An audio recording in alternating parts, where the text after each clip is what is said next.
ចាសូមគោរពនឹងជំរាបសួរលោកវិជ្ជបណ្ឌិតចានៅថ្ងៃនេះដែរនាងខ្ញុំមានប្រធានបទមួយដែលនឹងវិភាសាជាមួយនឹងលោកវិជ្ជបណ្ឌិតចាដែលតាក់ទងទៅនឹងការមករដូវរបស់ស្ត្រីចាហើយសំណួរជាដំបូងដែលនាងខ្ញុំចង់សួរទៅកាន់លោកវិជ្ជបណ្ឌិតនោះគឺតាក់ទងថាតើអ្វីទៅជាការមករដូវរបស់ស្ត្រីចាបាទមុននឹងខ្ញុំបញ្យល់ខ្ញុំចង់ដឹងថាស្ត្រីគឺទៅពេលមករដូវចាប់ពីអាយុមធ្យមភាព8ទៅដល់13ឆ្នាំដែលខ្លះអាចមកពី8ឆ្នាំខ្លះអាចមកពី13ឆ្នាំតែមធ្យមភាពគឺ12ឆ្នាំអញ្ចឹងណាបាទចឹងមកមុនតិចគេហៅថា precocious puberty ពេញវ័យមុនអញ្ចឹងណាបាទហើយមនុស្សយើងនារីពេលគាត់ចាប់ដើមពេញវ័យដោយសារនៅក្នុងខួរក្បាលយើងមានគេហៅថា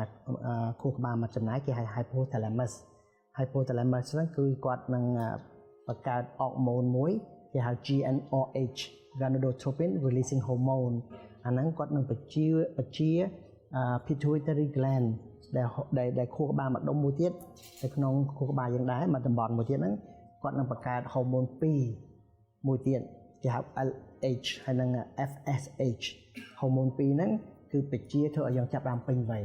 ហើយដល់ពេលយើងពេញវ័យទៅគេនឹង release គេហៅថាhormone 2 hormone គឺ hormone មួយគេហៅ hormone estrogen ហើយនិង progesterone hormone 2ហ្នឹងដែលជា hormone ធ្វើឲ្យយើងពេញវ័យហើយក៏ hormone ដែលធ្វើឲ្យរៀបចំស្បូនហ្នឹងដើម្បីចិញ្ចឹមកថ្ងៃក្រោយអញ្ចឹងណាបាទអញ្ចឹងស្បូនយើងមានអញ្ចឹងស្បូនហ្នឹងពេលណាយើងធ្លាក់ពេលយើងពេញវ័យវានឹងរៀបចំកសាងផ្ទះហ្នឹងឬជាកសាងផ្ទះកសាងជាងស្បូនហ្នឹងអញ្ចឹងដូចជាមានសរសៃឈាមលូតលាស់ច្រើនជីវជាតិដូចជា nutrient ច្រើនកជុំវិញជាងស្បូនហ្នឹងហើយអាហ្នឹងគេសិតតែគេហៅជាតិ protein ជាតិ nutrient ជីវជាតិសរសៃឈាមហ្នឹងគឺដើម្បីត្រៀមទទួលកដែលបានភ្ញាស់ហើយជាមួយនឹងមេជីវិតរបស់បុរសព្រោះជាធម្មតានារីដៃស្បូនគាត់មានover 2ពេលណាគាត់ធ្លាក់រដូវពេលណាគាត់ពេញវ័យ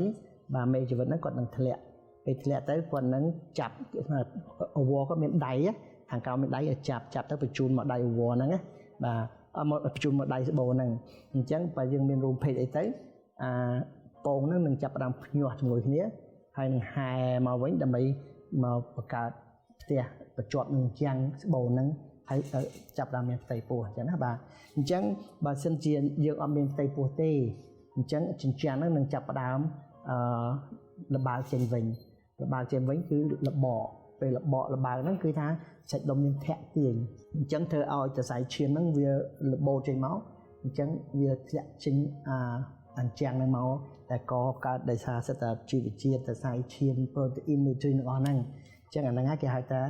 ដូវបាទជាឈាមដែលថាកោះចេញពីជញ្ជាំងបាទអញ្ចឹងនារីជាធម្មតាពេលគាត់ចាប់ដើមពេញវ័យពេលគាត់មកថ្ងៃខែជា2ឆ្នាំដំបូងគាត់មកអត់សូវទៀងទាត់ទេបាទហើយជាទូទៅថ្ងៃខែកោះលៀងកោះជញ្ជាំងឈាមហ្នឹងណាបាទកោះជញ្ជាំងឈាមហ្នឹងគឺថា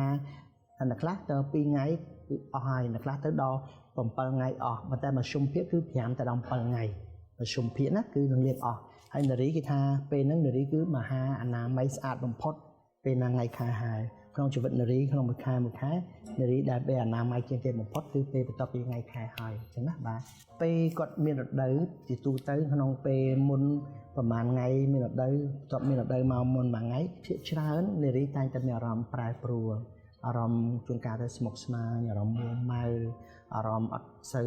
លះអត់សូវស្រឡះមុខមាត់អញ្ចឹងណាបាទអញ្ចឹងគេតែងតែឲ្យនារីថាឯងថ្ងៃនេះប្រហែលមកថ្ងៃខែហ្នឹងបានចេះតែមិនសប្បាយចិត្តអញ្ចឹងជាទូទៅគេឲ្យយើងយល់គ្នាណាពីអារម្មណ៍របស់នារីពេលមកថ្ងៃខែហើយនារីក្នុងជីវិតគាត់ក៏មានស្ថានភាពពីរពេលមកថ្ងៃខែប្រែប្រួលអារម្មណ៍មួយហើយពេលចិត្តធ្លាក់មេជីវិតណាអាហ្នឹងគឺមានការប្រែប្រួលមួយទៀតពេលគាត់ធ្លាក់មេជីវិតកម្ដៅខ្លួនគាត់គឺឡើងដឺក្រេខុសពីធម្មតាដែរអាហ្នឹងក៏ជាសញ្ញាមួយដែលធ្វើខ្លួនគាត់ក្នុងរាងកាយគាត់មានការប្រែប្រួលទី1អារម្មណ៍ពេលមកថ្ងៃខែហើយទី2កម្ដៅប្រែប្រួលពេលមេជីវិតធ្លាក់កំឡុងពេលដែលគាត់មករដូវគាត់អាចនឹងជួបអាការៈបែបណាហើយគាត់គួរតែធ្វើបែបណាកំឡុងពេលដែលគាត់មករដូវនេះចា៎ ជាទូទៅពេលគាត់មករដូវគាត់មានអាការៈប្រែប្រួលមួយចំនួន ភាគច្រើនគាត់មានអារម្មណ៍តឹងពោះឬដូចកាងកាឡាហើយចាប់ដើមចុកអញ្ចឹងណាចុកហ្នឹងដោយសារអញ្ចាំងស្បូនហ្នឹងចាប់ដើមវាកាយកុសអញ្ចាំងស្បូនអញ្ចឹងយើងមានអារម្មណ៍ថាវាឈឺចុកណាបាទហើយជាទូទៅយើងអាចយកអីមកស្អំញ៉ាំទឹកខ្ញីហើយក៏បើឈឺខ្លាំងពេកយើងអាចញ៉ាំថ្នាំ Ibuprofen តែក្នុងហ្នឹងដូចជា Advil, Motrin ថ្នាំហ្នឹងគឺថ្នាំដែលអាចបំបត្តិភាគច្រើនស័ក្តិសិទ្ធិនៃការកាត់បន្ថយនៃការឈឺចាប់ហ្នឹងអញ្ចឹងណាបាទអញ្ចឹងបើយើងគិតទៅគឺជាទូទៅគាត់តែមានបញ្ហាអញ្ចឹងតែនារីខ្លះគាត់មានឈឺជ្រុលនារីខ្លះគឺធ្លាក់ឈាមច្រើនជ្រុលអីចឹងទៅហើយនារីខ្លះគឺធ្លាក់ឈាមយូរជ្រុលយូរថ្ងៃជ្រុលអញ្ចឹងអា3កត្តាហ្នឹងសិតជារោគសញ្ញាបញ្ហាធ្លាក់ឈាមច្រើនជ្រុលយូរជ្រុលហើយនឹងឈឺខ្លាំងជ្រុលអាហ្នឹងគឺសញ្ញា3ហ្នឹងដែលយើងគួរតែកត់សម្គាល់ហើយទីទូទៅយើងគួរតែពិភាក្សាជាមួយពេទ្យអញ្ចឹងណាបាទបើសិនជាគាត់មកថ្ងៃខែហ្នឹងលើសដូចថាយូរពេកណាឡើងដល់7 8ថ្ងៃហើយធ្លាក់ឈាមច្រើនហ្នឹងគឺសញ្ញាអត់ល្អហើយបើគាត់មកយូរពេកមករដូវគាត់ហ្នឹងវិលជុំហ្នឹងគឺឡើងដល់លើស36ថ្ងៃឬក៏តិចជាង36ថ្ងៃអាហ្នឹងក៏អត់ល្អដែរគេហៅថាម៉ោងរដូវអត់ទៀងទាត់ហើយអញ្ចឹងណាបាទប៉ុន្តែមុននឹងដល់ចំណុចហ្នឹងខ្ញុំចង់បញ្យល់ថាក្មេងៗដែលកំពុងពេញវ័យក៏ចាប់បានមានថ្ងៃខែហ្នឹងតើគាត់គួរជួបដុកទ័រអត់បើសិនជាជួបហ្នឹងមានសញ្ញាអីខ្លះដែលគាត់គួរជួបដុកទ័រព្រោះអ្នកខ្លះក៏អត់ដឹងណាបាទទី1បើសិនជាគាត់អាយុ15ឆ្នាំហើយគាត់អត់ទាន់មានថ្ងៃខែឪពុកម្ដាយជាពិសេសម្ដាយគួរតែនាំកូនទៅជួបដុកទ័រឆែកចង់ដឹងថាមកពីបញ្ហាអ្វីអញ្ចឹងណាចឹងជាទូទៅពីអាយុ8ទៅដល់13ខែ13ឆ្នាំគាត់ពេញវ័យ12ឆ្នាំអីគាត់ចាប់ដើមមានទេតែបើសិនដល់រហូតដល់15អត់តមានទេអានឹងគឺសញ្ញាមួយគាត់គួរតែយល់ហើយចាប់ដើមទៅនាំទៅពិនិត្យសុខភាពជាវិជ្ជាជាមួយពេទ្យស្ត្រីខាង gynecology ចឹងណាបាទហើយបើសិនជាគាត់ចាប់ដើមមានសណ្ដន់ពេញវ័យប៉ុន្តែ3ឆ្នាំក្រោយមកនៅអត់ទាន់មានថ្ងៃខែទៀតអានោះក៏ជាកត្តាមួយដែលយើងគួរតែចាប់អារម្មណ៍ផងដែរព្រោះចំដែរក្នុងពេញវ័យក្នុងរយៈពេល8ដល់13ឆ្នាំគាត់ចាប់បានមានពេញវ័យហើយគាត់មានរដូវមានអីយ៉ាងតែរហូតដល់3ឆ្នាំក្រោយមកពេញវ័យមានចាប់បានមានដកសណ្ដន់រាងកាយហើយតែអត់តាមមួយថ្ងៃខែទៀតវាដូចនឹងក៏យើងគួរយកចិត្តទុកដាក់ផងដែរហើយជាទូទៅនារីពេលគាត់មានមកថ្ងៃខែដំបូងរយៈពេល2ឆ្នាំដំបូង3ឆ្នាំដំបូងការមកថ្ងៃខែរបស់គាត់អត់ទៀងទាត់ទេគឺរឿងធម្មតាប៉ុន្តែបន្ទាប់ពី2ឆ្នាំហើយមកអត់ទៀងទាត់ទៀតអាហ្នឹងជាបញ្ហាមានមកពីបញ្ហាហើយបញ្ហាដូចវគ្គមុននៅខ្ញុំបានធ្លាប់បញ្យល់ចឹងណាមកពីគាត់មានបញ្ហាការញ៉ាំចុកបញ្ហាការហាត់ប្រាណបញ្ហាការផ្លូវអារម្មណ៍ការគេចអន្លក់ហើយបញ្ហាហ្នឹងគឺតាក់ទងមកពីថ្ងៃខែហ្នឹងហើយថ្ងៃខែតាក់ទងមកពីអរម៉ូនហ្នឹងហើយអរម៉ូនធ្វើវិជានៅផ្លូវចិត្តរបស់គាត់ហើយផ្លូវរាងកាយរបស់គាត់ហើយទាំងអស់នោះប៉ះពាល់រហូតទៅដល់ការជំងឺគេហៅថា PCOS ហ្នឹង Polycystic Ovarian Syndrome ហ្នឹងគឺជាជំងឺមួយដែលធ្វើឲ្យអាខាននឹងអត់បានមកថ្ងៃខែធ្លាក់ឈាមច្រើនហើយនឹងបញ្ហាដែលថ្ងៃក្រោយអត់មានកហើយមានសញ្ញាផ្សេងបើយើងអត់ព្យាបាលទេអាចទៅជាប្រែប្រួលដូចជារាងកាយមានធំដូចបរោះមានដោះងាត់ហើយក៏ឡើងមុនពេញចឹងណាបាទអានឹងសញ្ញាមួយថាភាគច្រើននារីក៏ភ័យអត់ចង់មានទេបាទអញ្ចឹងបើយើងនិយាយទៅគឺថាសញ្ញាដែលយើងគួរយកចិត្តទុកដាក់ហើយមួយទៀតផងដែរបើសិនជាគាត់ធ្លាក់ឈាមច្រើនបើយើងនិយាយពីធ្លាក់ឈាមច្រើនមានន័យថាក្នុងរាល់2ម៉ោងគាត់ត្រូវការដូរស្លៃអនាម័យម្ដងមានន័យថាគាត់ឈាមច្រើនហើយអានោះក៏ជាចំណុចមួយដែលថាយើងគួរព្រួយបារម្ភដែរចុះហើយបើយើងគួរព្រួយបារម្ភពេលដែលឈាមច្រើនពេកនារីបាត់ឈាមតែបាត់ឈាមគាត់ខ្សោយព្រោះនារីរាល់ថ្ងៃគាត់ភាគច្រើននៅអាស៊ីយើងគាត់មានជំងឺមួយគេហៅថា beta thalassemia ជំងឺពូជដែលធ្វើឲ្យគាត់ខ្វះមេឈាមហើយបើគាត់បាត់ឈាមច្រើនធ្វើគាត់ខ្សោយវិលមុខអាចស្លាប់អីចឹងទៅហើយខ្វះឈាមនោះដោយសារខ្វះជាតិដែកអញ្ចឹងមកយើងខ្វះជាតិដែកហ្នឹងបើយើងតែងតែឲ្យនារីគាត់តែងតែជួបពេទ្យហើយធ្វើតេស្តតើចង់ដឹងមេឈាមរបស់គាត់ថា hemoglobin ហ្នឹងមេឈាមរបស់គាត់មានប្រមាណមកជុំភាគទូទៅលើโลกនេះប្រហែល12កន្លះតែអាស៊ីយើងនៅតំបន់អាស៊ីយើងជាទូទៅប្រហែលតែ10កន្លះមិនដល់10អីទេអញ្ចឹងគឺឃើញតែអាសាវិលមុខអាសាចង់ខ្យល់កោងើបឈរមកស្វាំងភ្នែកអីចឹងណាមកពីខ្វះជាតិដែកអញ្ចឹងគេតែងតែឲ្យនារីញ៉ាំជាតិដែកកត្តាទី1វាជាពូជផងទី2នារីតែងតែបាត់ឈាមពេញរាល់ខែបាត់មករដូវហ្នឹងអញ្ចឹងធ្វើឲ្យគាត់ខ្វះជាតិដែកខ្វះមេឈាមហ្នឹងអញ្ចឹងណាបាទអញ្ចឹងបើមិនជាគាត់ធ្លាក់ឈាមច្រើនពេកមានន័យថារាល់2ម៉ោងម្ដងគាត់ទៅដូរម្ដងហ្នឹងជាកត្តាមួយដែលយើងគួរយកចិត្តទុកដាក់ផងដែរបាទហើយបើមិនជាពេលគាត់មករដូវហ្នឹងគាត់ឈឺខ្លាំង បាទឈឺខ្លាំងហើយមានអារម្មណ៍មួម៉ៅច្រើនខ្លាំងមិនប្រក្រតីដូចបោកព្រះមួម៉ៅឲ្យតុកស៊ីកស្មុកស្មាញ់វាជ្រុលពេកហើយវាធ្ងន់ធ្ងរពេកដែលថាក្នុងក្រុមគ្រួសារទទួលមិនបានខ្លួនគាត់នឹងក៏ទទួលមិនបានអាហ្នឹងក៏យើងគួរតែទៅពិនិត្យសុខភាពជាមួយខាងពេទ្យស្ត្រី gynecologist ផងដែរចឹងណាអំបញ្ញមិញនេះលោកវិជ្ជបណ្ឌិតបានលើកឡើងអំពីការមករដូវមិនទៀងទាត់ក៏ដូចជាការមករដូវដែលហួសប្រមាណតើទាំងអស់នោះគឺមកពីបណ្ដាលមកពីកត្តាអ្វីហើយតើស្ត្រីគាត់ផ្ទាល់តើគាត់គួរតែការពារឬក៏ធ្វើវិធីសាស្ត្រយ៉ាងណាដែរចា៎បាទមានហេតុផលច្រើនដែលធ្វើឲ្យគាត់មករដូវមិនទៀងទាត់អញ្ចឹងណាបាទហើយរដូវមិនទៀងទាត់យើងនិយាយពីមធ្យមពាក្យ28ទៅ38ថ្ងៃអាហ្នឹងយើងនិយាយថាមិនទៀងទាត់ហើយធ្លាក់ថ្ងៃខែគឺថាក្រោម2ថ្ងៃទៅដល់8លើស8ថ្ងៃអីអាហ្នឹងគេអត់ទៀងទាត់ទេព្រោះមធ្យមភាគគេនិយាយទៀងទាត់ពី21ថ្ងៃទៅដល់35ថ្ងៃបានគេហៅថាទៀងទាត់ប៉ុន្តែបើកម្រិតចេញពីរវាងហ្នឹងគឺហៅអត់ទៀងទាត់ហើយអត់ទៀងទាត់ហ្នឹងគឺដូចខ្ញុំថាអញ្ចឹងពីវគ្គមុនពេលក្មេងអត់គាត់ចាប់អារម្មណ៍ពេញវ័យគាត់មានអារម្មណ៍ជំងឺញ៉ាំអាហារដែលយើងព្រួយបារម្ភខ្លាំងប៉ះតិចតសុខភាពគាត់រាងកាយគាត់ហើយកាពះគាត់ការគេងរបស់គាត់ហើយដល់ពេលចឹងទៅវាជាឥទ្ធិពលលើហូម៉ូនរបស់គាត់ហូម៉ូនហ្នឹងគឺអរម៉ូនហ្នឹងវាធ្វើឲ្យមានការប្រែប្រួលអញ្ចឹងចេញអត់ទៀងទាត់ចឹងឲ្យទៀងទាត់បជាការបណ្ដុះជញ្ជាំងស្បូនហ្នឹងក៏អត់ទៀងទាត់ហើយការបណ្ដុះមេជីវិតក៏អត់ទៀងទាត់អញ្ចឹងអាការលាងជញ្ជាំងកោសជញ្ជាំងឲ្យចេញមកថ្ងៃខែក៏ពជាអញ្ចឹងអរម៉ូនដែលត្រូវបញ្ចេញហ្នឹងអត់គ្រប់គ្រាន់ធ្វើឲ្យមេជីវិតហ្នឹងក៏អត់ធ្លាក់អញ្ចឹងមេជីវិតក៏ទុកទៅវាឡើងទៅជាស៊ីសគិសធំណាបាទស៊ីសហ្នឹងគឺគិសណាដែលកទៅវានៅក្នុងaware ហ្នឹងដែលគេកន្លែងផលិតបង្កើតមេជីវិតហ្នឹងអញ្ចឹងបើយើងនិយាយភាសាអង់គ្លេសគេថាក្នុង aware ហ្នឹងមានគិសច្រើនចឹងវាជំងឺដែលថា ovarian មានគិសច្រើនអង់គ្លេសគេថា polycystic ovarian syndrome ហ្នឹងដែលថាគាត់មានជំងឺមានគិសច្រើននៅក្នុងប្រព័ន្ធ ovarian របស់គាត់ហ្នឹងអញ្ចឹងអាហ្នឹងធ្វើឲ្យគាត់មានបញ្ហាទាក់ទងទៅលើរដូវមកទៀងទាត់ធ្វើឲ្យគាត់អត់មានកូនធ្វើឲ្យគាត់ stress ធ្វើគាត់ឈាមច្រើនអីចឹងទៅនេះជាចំណុចដែលថាបើសិនជាមកទៀងទាត់វាធ្វើឲ្យហេតុផលបកោទៅថ្ងៃក្រោយជាការពជាផ្សេងទៀតចឹងណាបាទប៉ុន្តែគឺខ្លាចបំផុតជំងឺ PCOS ហ្នឹងពីព្រោះអាហ្នឹងយើងអត់អាចមានកូនទេអញ្ចឹងជំងឺ PCOS ហ្នឹងគឺវាចំណុចមួយដែលក្មេងស្រីមានការព្រួយបារម្ភហើយជាពិសេសពេលគាត់ដល់វ័យរៀបការហើយក៏នៅតែអត់ទៀងទាត់អាហ្នឹងគាត់មានការពិបាកនឹងទទួលយកពណ៌ដូច្នេះហើយអ្នកខ្លះទៅគាត់រៀបការ 4-5 ឆ្នាំហើយក៏គាត់អត់ដឹងនៅតែអត់មានកអញ្ចឹងក៏ទៅការពិនិត្យសុខភាពជាមួយដុកទ័រខាង gynecologist គេអាចដឹងអញ្ចឹងណាបាទអញ្ចឹងបើសិនជាដឹងគេត្រូវធ្វើម៉េចដើម្បីព្យាបាលជំងឺនឹងឲ្យបានដើម្បីឲ្យគាត់ទទួលថ្ងៃខែមកទៀងទាត់អីចឹងទៅហើយដើម្បីឲ្យគាត់ធ្លាក់ព្យាបាលជិះនឹងឲ្យចេញអស់ទៅដើម្បីទទួលមានកឡើងវិញហើយត្រៀមជញ្ជាំងស្បូនឡើងវិញហើយឲ្យមកថ្ងៃខែទៀងទាត់ទីទូទៅដុកទ័រតែងតែឲ្យថ្នាំគេហៅថ្នាំការពារថ្នាំហូម៉ូនហើយថ្នាំហូម៉ូននេះជាទូទៅគេហៅ Premarin ហើយនារីទូទៅគាត់ដឹងឲ្យថ្នាំហ្នឹងណាជាងលេខហើយជាធម្មតាគេដុកទ័រតែងឲ្យក្នុងរយៈពេលថ្ងៃទី1យើងមកថ្ងៃខែរហូតដល់ថ្ងៃទី12អញ្ចឹងគេឲ្យយើងញ៉ាំថ្នាំហ្នឹងហើយបាទញ៉ាំ15ថ្ងៃជាប់គ្នាអញ្ចឹងយើងឈប់15ថ្ងៃញ៉ាំ15ថ្ងៃទៀតយើងឈប់15ថ្ងៃទៀតញ៉ាំរហូតដល់អស់3ខែយើងទៅចាំមើលបន្ទាប់ពី3ខែយើងឈប់ហើយជាធម្មតាបើយើងញ៉ាំចឹងអានេះគេហៅយើងចាប់ដើម regulate វាឡើងវិញអញ្ចឹងថ្ងៃខែចាប់ដើមមកទៀងទាត់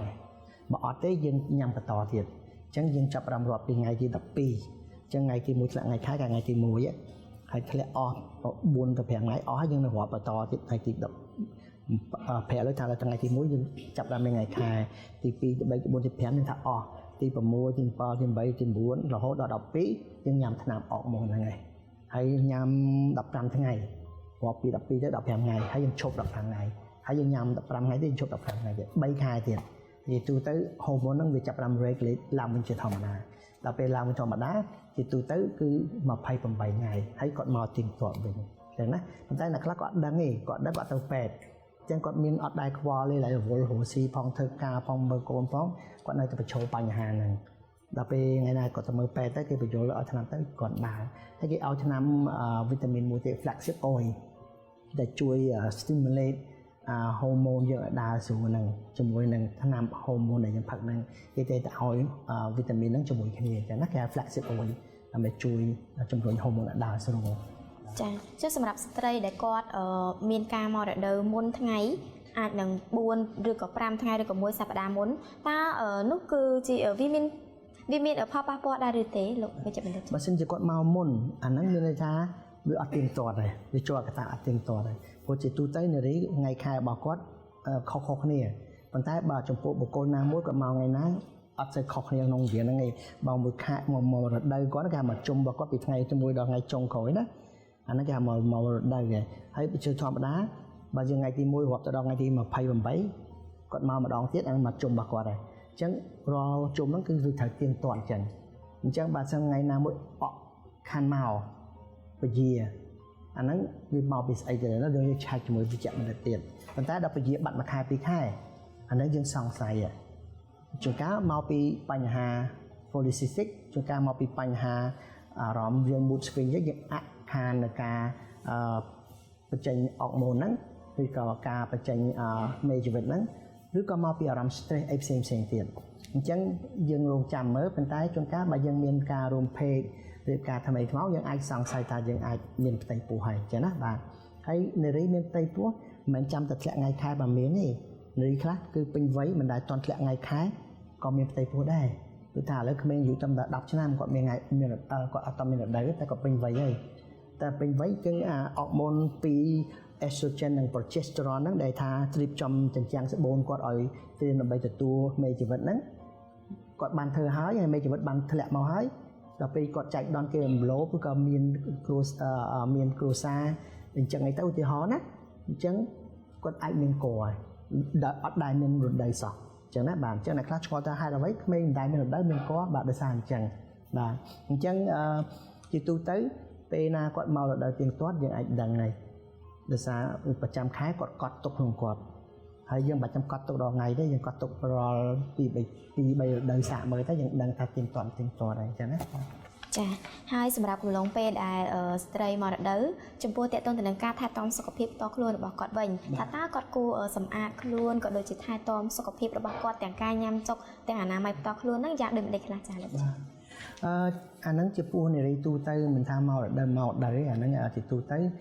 យើងត្រូវតែថែទាំខ្លួនញ៉ាំចុកឲ្យស្រួលបួរពេញជីវជាតិបាទហើយគេលក់ឲ្យស្ងប់ចឹងណាបាទហើយជាទូទៅវានិយាយញ៉ាំចុកជីវជាតិហ្នឹងគឺម្ហូប4ក្រុមនេះភាសានិយាយហ្នឹងមានជាតិសាច់ទៅដល់គោមានជាតិសាច់ទៅដល់គោមានជាតិបាយអង្គសាលីមានជាតិបន្លែផ្លែឈើហើយមានជាតិគេហៅថាអង្គអីចឹងណាហ្នឹងហើយជាតិទាំង4មុខហ្នឹងគឺគេហៅថា four food group បើយើងញ៉ាំមកទៀងទាត់មួយថ្ងៃបាន3ពេលហើយហាត់ប្រាណជាពិសេសហាត់ប្រាណហើយហាត់ប្រាណមិនមែនយើងហាត់ប្រាណរហូតដល់យើងស្គមស្លេកស្លាំងហើយហួសបរិមាណខូចសាច់ដុំអីចឹងទេហាត់ប្រាណយើងមានអារម្មណ៍ថាមួយថ្ងៃយើងហាត់អាចទៅ30ទៅ40នាទីមួយអាទិត្យ3ដងអីត្រឹមតែរត់ធម្មតាដើរធម្មតាអញ្ចឹងអាហ្នឹងគឺហៅពេញលក្ខណៈហើយហាត់ផារ៉ានជ្រុលគឺធ្វើទុកដល់ខ្លួនឯងវិញទេតែហាត់ផារ៉ានតាមស្តង់ដារគេយើងដើររាល់ថ្ងៃឡើងកម្មចល័យរាល់ថ្ងៃឬក៏យើងរត់រាល់3ថ្ងៃម្ដង30ទៅ40នាទីអាហ្នឹងគឺល្អបំផុតជួយសុខភាពយើងវិញអញ្ចឹងណាបាទចាតកតងទៅនឹងមួយវិញទៀតដែរនៅកំឡុងពេលដែលយើងស្ត្រីមករដូវតើអាហារបែបណាដែលគាត់គួរតែជៀសវាងចាបាទដូចជាគេមិនសូវបាននិយាយអំពីអាហារជៀសវាងប្រមាណទេព្រោះអានោះវាអត់ប៉ះតិចអីទេបាទញ៉ាំអីជាធម្មតាវាអត់ដែរប៉ះកិច្ចប៉ុន្តែហេតុផលដែលធ្វើអត់មករដូវទៀងទាត់ហ្នឹងគឺយើងអាចសន្មតថាមកពីជួនកាលគាត់ប្រើប្រព័ន្ធការពារគេហៅថា IUD ណា intrauterine device ហ្នឹងគាត់ពាក់ដៃការពារគេហៅ copper អញ្ចឹងធ្វើរដូវក៏អត់ទៀងទាត់ទេហើយក៏អត់មានកបានដែរព្រោះយើងពាក់ដៃហ្នឹងទៅគេទេអសទេពាក់ដៃទៅដូចវាកោះអញ្ចឹងស្បូនរហូតអត់អាចកសាងអញ្ចឹងបានទេអញ្ចឹងដូចវាខ្ទាស់អញ្ចឹងស្បូនអញ្ចឹងធ្វើឲ្យអញ្ចឹងស្បូនអត់អាចកបានអញ្ចឹងណាបាទអញ្ចឹងអាហ្នឹងមួយហើយទី2គាត់អាចញ៉ាំក៏អាចដូរប្រែប្រួលថ្នាំមកអបមុនគាត់ញ៉ាំការពារហ្នឹងក៏អាចដូរចឹងដូរទៅជួនកាលវាប្រតិកម្មខុសថ្នាំក៏អាចមកថ្ងៃខែអត់ទៀងទាត់ដែរជួនកាលទៅគាត់ហាត់ប្រាណជ្រុលហើយគាត់មានវិបត្តិផ្លូវចិត្តជ្រុលក៏ធ្វើឲ្យបញ្ហាថ្ងៃខែក៏អត់មកទៀងទាត់ហើយចំណុចមួយសំខាន់ដែលខ្ញុំនិយាយមួយគឺPCOS ហ្នឹង Polycystic Ovarian Cyst ហ្នឹងដែលថា syndrome PCOS polycystic ovarian syndrome នឹងដែលថាធ្វើឲ្យមកថ្ងៃខែទៀងទាត់ដែរប៉ុន្តែសំខាន់មួយទៀតដែលគេតែងយកចិត្តទុកដាក់គឺ PID គឺ pelvic inflammatory disease មានន័យថាប្រព័ន្ធជំវិញផ្លូវភេទរបស់គាត់មានរលាកអញ្ចឹងប៉ះទង្គិចទៅដល់មកថ្ងៃខែទៀងទាត់បាទអាហ្នឹងគឺតែងតែព្យាបាលដោយសារស្នាមសាសអីចឹងទៅហើយនឹងគឺយើងយកចិត្តទុកដាក់ព្រោះហ្នឹងវាប៉ះទង្គិចទៅដល់ផ្លូវភេទរបស់គាត់ដែរអញ្ចឹងណាបាទជំងឺដែលប៉ះទង្គិចផងដែរគឺតកតងពីហូម៉ូននៅតៃរ៉ុយយ៉ាងនេះនៅពងកយើងគេហៅថាមានតៃរ៉ុយហើយនិងប៉ារ៉ាតៃរ៉ុយវាទូចអត់ដឹងទេហើយតៃរ៉ុយគឺគេថាពុកដុំកហ្នឹងហើយកពេងដុំកហ្នឹងហើយក្នុងកពេងដុំកមានកពេងទូចមួយទៀតគេហៅប៉ារ៉ាតៃរ៉ុយ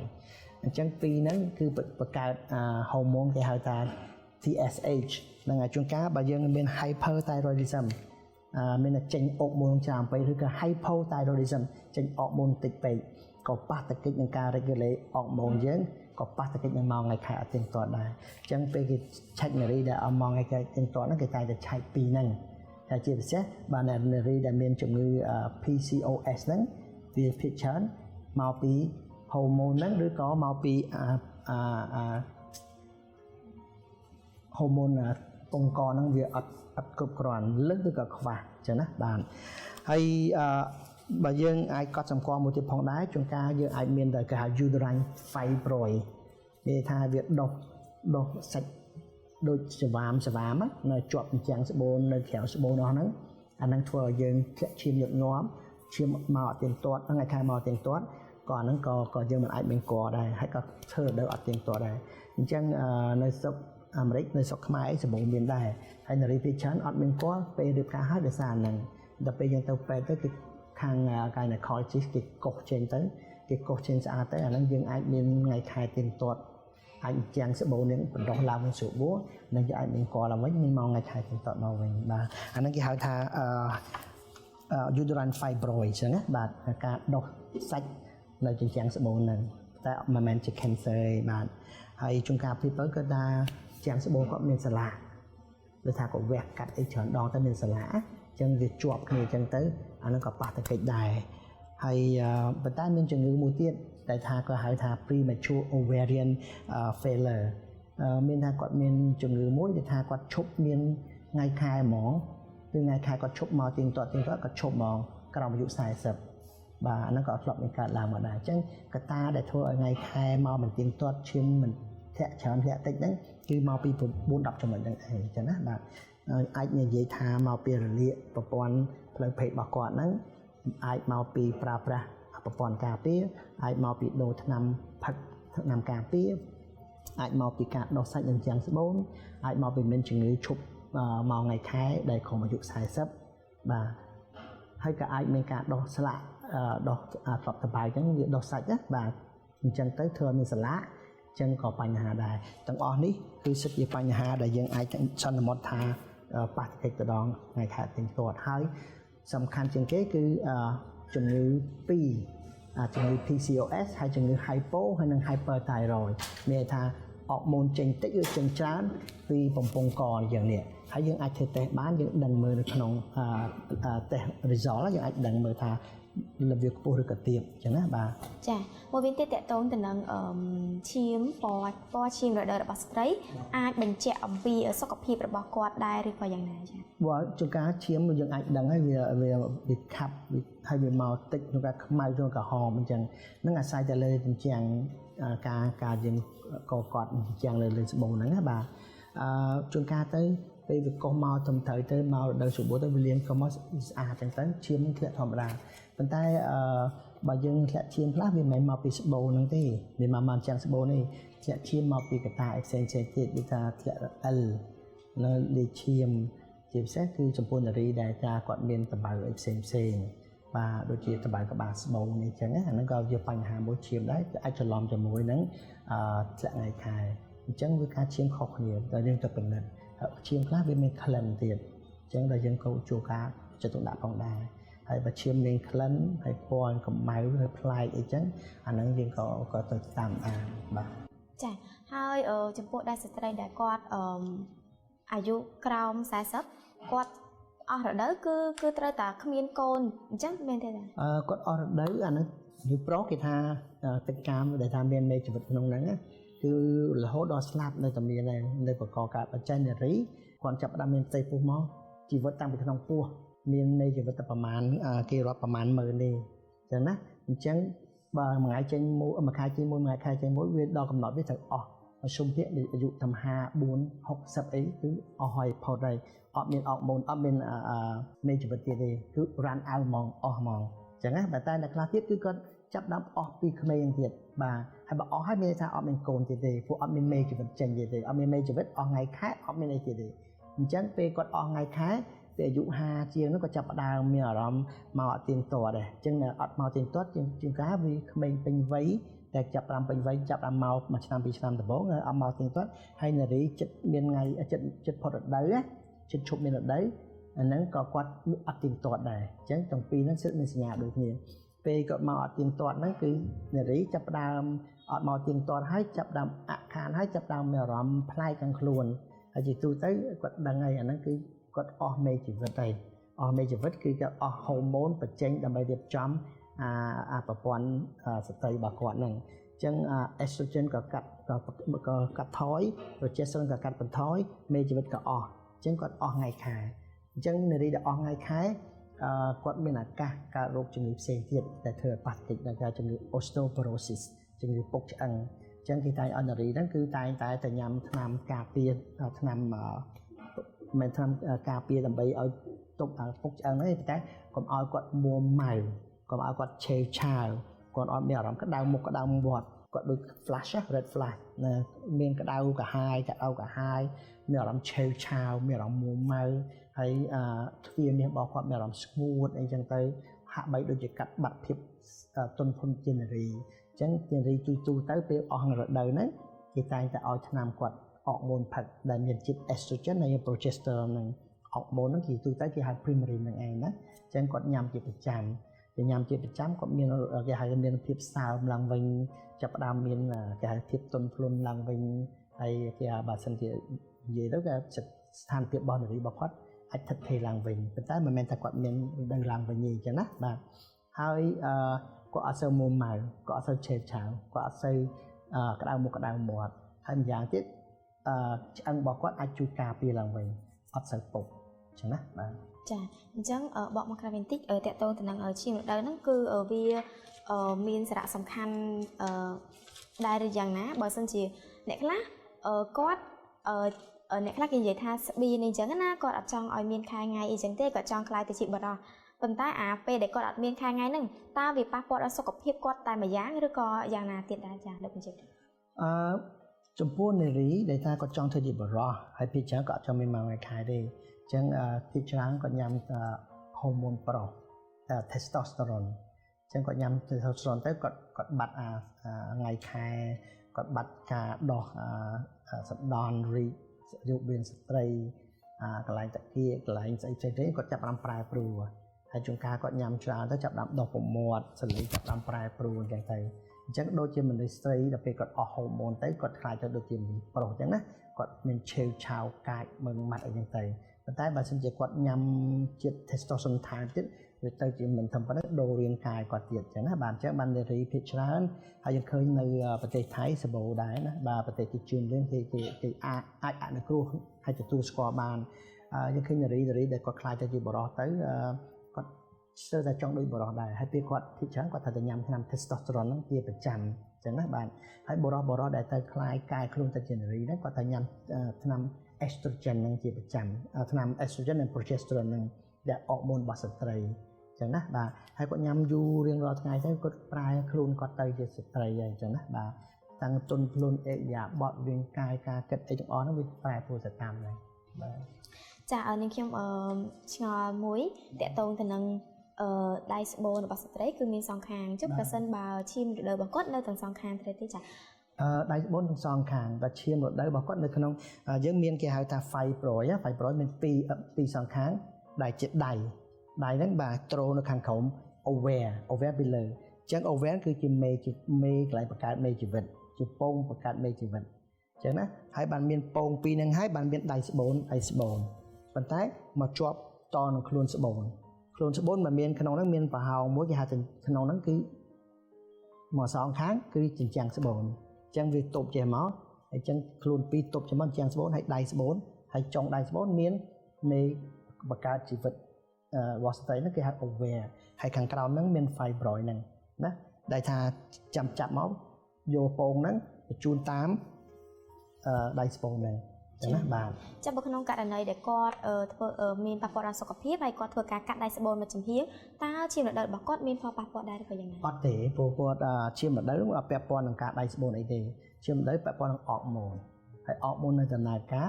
ហើយមានជីវិតនៅមានព្រោះចេះគាត់សើនៅសអវមកទៀតមកខ្ញុំថាអវគឺអញ្ចឹងfibroid ដៃវាចេះតាមពិតអវនឹងចេះហើយថាអវចេះ fibroid ចេះពេលគាត់ធ្លាក់ពងគឺដៃហ្នឹងចាប់មកបញ្ជូនចូលដៃស្បូនមកវិញចឹងណាបាទហើយអ្នកខ្លះក៏អត់ដឹងទេពេលគាត់រួមភេទទៅគាត់ស្មានថានៃជីវិតបុរសនៃជីវិតរីគឺចាប់គេហៅថាចាប់ជាតិជីវិតមួយគ្នាណាបាទក៏កាត់ជាជីវិតហ្នឹងគឺនៅកន្លែងក្នុងស្បូនហ្នឹងដែរនេះចាប់ពីនៅដៃស្បូននេះចឹងនៃជីវិតបុរសហ្នឹងដែលថាចេញមកពីទឹកកាមជាមួយពេលរួមភេទហ្នឹងគឺគាត់ហែមកឆ្លងស្បូនទៀតហែមកឆ្លងទ្វារមាសផ្លូវមាសឆ្លងក្បាលស្បូនឆ្លងស្បូនហើយបានរត់ទៅដល់ដៃស្បូនមកជួបមេជីវិតស្ត្រីនៅដៃស្បូននេះទេអញ្ចឹងបានគាត់ជាប់ហើយបានគាត់ចាប់ដើមភ្ញាស់ហើយបានគាត់ហែមកវិញហែពីដៃស្បូនមកបញ្ចូលក្នុងស្បូនបានជាប់បន្តជាប់នឹងចាំងស្បូនហើយចាំងស្បូនដែលគេបានរៀបចំហើយមានជីវជាតិហើយក្រាស់ដែលមានពោពេញដោយឈាមពោពេញដោយប្រូតេអ៊ីននូទ្រីអ៊ីនក្នុងហ្នឹងអញ្ចឹងណាបាទហើយគាត់ភ្ជាប់នឹងចាំងទៅបានបង្កើតជា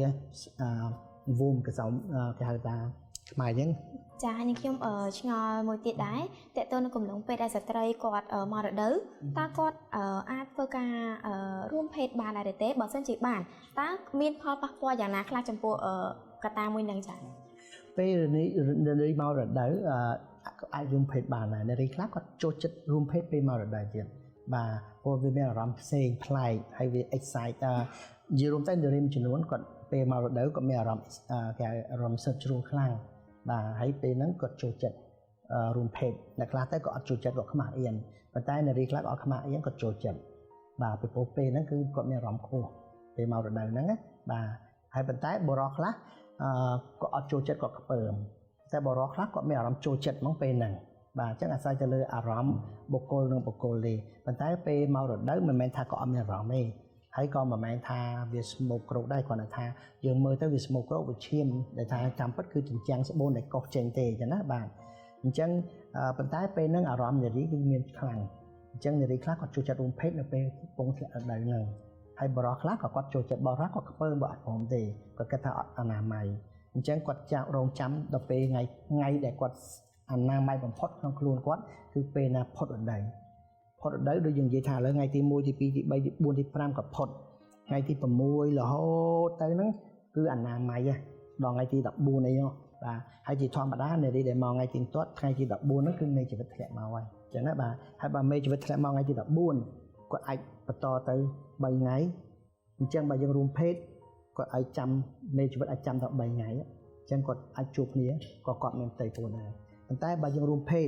ទៅកាមចាំមកមុននេះថ្ងៃទី10ឯណានោះអញ្ចឹងដល់ពេលថ្ងៃគាត់រួមភេទថ្ងៃទី14ណា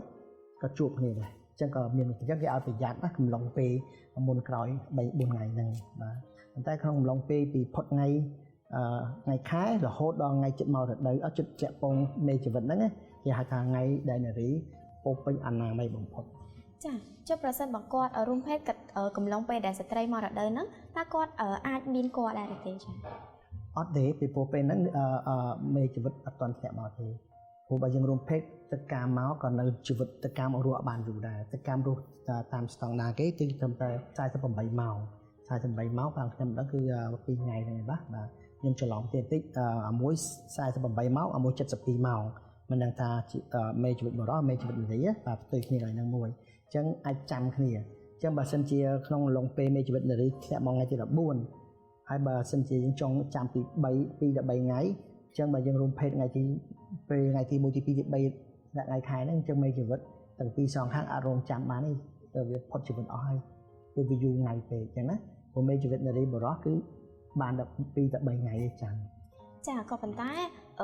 អាចនឹងធ្វើឲ្យប៉ះពាល់ដល់ឈាមរដូវរបស់ស្ត្រីនឹងដែរឬទេដល់ពេលគាត់និយាយគាត់ទៅគាត់ចូលចិត្តរួមភេទពេលដែលមករដូវចាអត់ប៉ះពាល់ទេបាទតាមក៏ពិតជួយលាងស្បូនគាត់បានលឿនផងព្រោះការរួមភេទឬកត្រាក់ស្បូនបាទអញ្ចឹងធ្វើឲ្យស្បូនគាត់ឆាប់កោសលឿនស្អាតផងតាមក៏ពិតបាទអញ្ចឹងខ្ញុំចង់បញ្ជាក់ថានារីដែលមកតិចជា20ថ្ងៃឬក៏មកលើស36ថ្ងៃអានឹងគេទុកថាជាថ្ងៃដែលរដូវមកអត់ទៀងទាត់ហើយអញ្ចឹងណាបាទអញ្ចឹងនារីណាក៏ដោយបើសិនជាគាត់មកថ្ងៃខែមកម្ដងមកតិចជា20ថ្ងៃ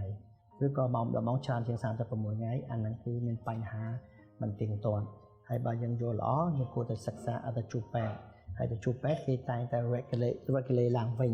ដល់ឲ្យថ្នាំយើងផឹកដើម្បីចាប់ផ្ដើមខ្លោចាប់ផ្ដើមម៉ោងឡើងវិញដើម្បីឲ្យគាត់ដើរទៀងទាត់អញ្ចឹងជាទូទៅគេឲ្យថ្នាំអកម៉ូនថ្នាំការពារកុំឲ្យមានកនឹងឯងចឹងណាឲ្យយើងញ៉ាំអញ្ចឹងគេហៅ birth control pill ហ្នឹងណាដែលជាធម្មតាជាគេហៅ Premarin ដែលមានជាតិអកម៉ូន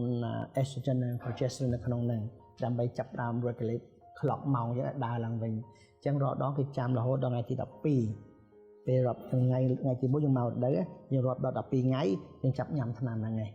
ញ៉ាំថ្នាំហ្នឹង15ថ្ងៃយើងឈប់15ថ្ងៃយើងញ៉ាំ15ថ្ងៃឈប់15ថ្ងៃ3ខែជាប់គ្នា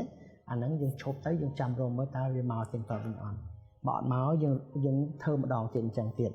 ហើយជាទូទៅយើងចាប់ដើមមកទៀតតវិញអញ្ចឹងណាចានេះខ្ញុំសូមបកទៅខាងក្រោយបន្តិចតាក់ទងទៅនឹងកំឡុងពេលដែលស្ត្រីគាត់មករដូវគាត់មានបញ្ហាដូចជាចុកពោះដូចជាឈឺក្បាលអីអញ្ចឹងណាគាត់អាចញ៉ាំថ្នាំប៉ុន្តែការដែលញ៉ាំថ្នាំរហូតជាប់ចំណិចមានថាគាត់អត់តែចុកពោះដល់គាត់ញ៉ាំថ្នាំតើបើញ៉ាំយូរទៅអាចធ្វើឲ្យប៉ះពាល់ដល់សុខភាពគាត់ឬក៏យ៉ាងណាបើសិនជាគាត់ញ៉ាំថ្នាំជាធម្មតាគាត់ញ៉ាំថ្នាំជាតិ ibuprofen ក្នុងហ្នឹងគឺមានជាតិ aspirin ហើយមានជា aspirin ជាធម្មតាវាប៉ះគេដល់កាពះប៉ុន្តែយើងពេលណាយើងមករដូវអញ្ចឹងម្ដងម្យាមយើងឈឺយើងញ៉ាំហើយញ៉ាំតែប្រហែលដងប្រហែលថ្ងៃហ្នឹងគឺវាមិនធ្ងន់ធ្ងរដល់ហូតប៉ះកាពះយើងទេអញ្ចឹងណាហ្នឹងហើយព្រោះយើងមិនមែនញ៉ាំជាប្រចាំហើយយើងមិនមែនញ៉ាំញឹកញាប់ពេលណាយើងមានឈឺពេលមកថ្ងៃខែហ្នឹងបាត់យើងញ៉ាំអញ្ចឹងអាថ្នាំ ibuprofen ដែលក្នុងហ្នឹងមាន Advil មាន Motrin ហ្នឹងគេពិចារណាគេញ៉ាំហើយវាអត់ប៉ះតែកិច្ចទេបាទចាក៏ប៉ុន្តែយើងអាចមានវិធីសាស្ត្រផ្សេងបែបធម្មជាតិគេអាចស្អំគេអាចញ៉ាំទឹកខ្ញីដាំទៅដើម្បីជួយអញ្ចឹងទៅណាបាទវាមានច្រើនវិធីប៉ុន្តែជាទូទៅអត់ក្រៅពីការស្អំទឹកកកហើយគេញ៉ាំទឹកខ្ញីដាំជាមួយទឹក